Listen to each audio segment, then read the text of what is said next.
Hola y bienvenidos a otro video de nuestro curso de Excel trabajando con múltiples hojas y libros. Esta vez vamos en nuestro tema 2.4, vamos a ver cómo podemos relacionar las celdas entre diferentes hojas.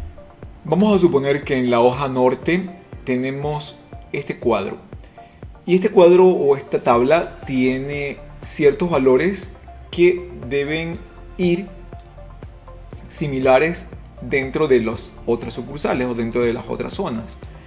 Así que en lugar de simplemente copiar y pegar el contenido que se puede hacer, ¿qué problema genera esto?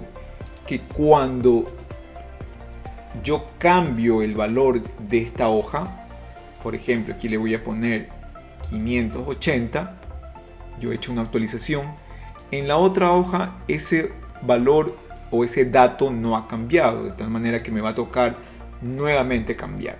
¿Qué sería correcto entonces? En lugar de copiar y pegar el contenido cuando se quiere que varias hojas tengan los mismos datos de una hoja porque dependen de esta, lo que debo hacer es hacer una relación, ¿sí? O un enlace. Esa relación o ese enlace se hace de la siguiente manera.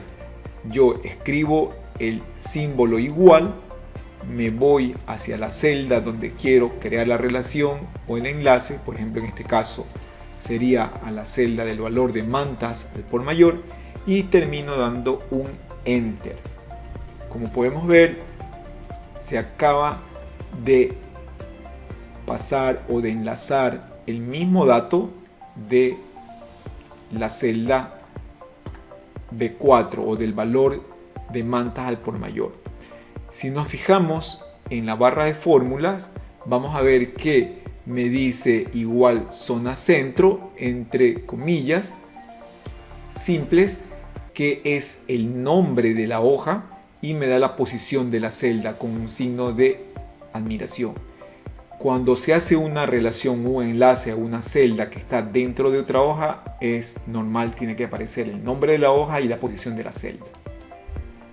¿Qué ventaja me da eso? Que si yo cambio el dato aquí, le voy a poner 550, me voy a la hoja zona sur, voy a ver que automáticamente aparece el mismo valor. Y si yo necesitase lo mismo con las siguientes celdas, lo único que tengo que hacer es simplemente arrastrar hacia la derecha y hacia abajo, y automáticamente me van a aparecer todos los valores que yo he copiado o he relacionado, perdón, incluso el de total y hacia abajo también. Aquí lo único que me tocaría sería marcar y aplicar el formato correcto. Y todas las celdas están relacionadas. Si yo cambio aquí, vamos a ver. Voy a ponerle 600, voy a ponerle 790, 480 y 350. Si me voy a la zona sur, vamos a ver que tenemos el mismo valor, porque todas las celdas dependen de la celda de la hoja anterior. Así que como vieron, es muy fácil crear las relaciones entre diferentes hojas. Bueno, eso era lo que quería contarte en este video, cómo relacionar datos o celdas de diferentes hojas en un libro de Excel. Gracias por ver el video y nos vemos en el siguiente video de nuestro curso de Excel. Chao, chao.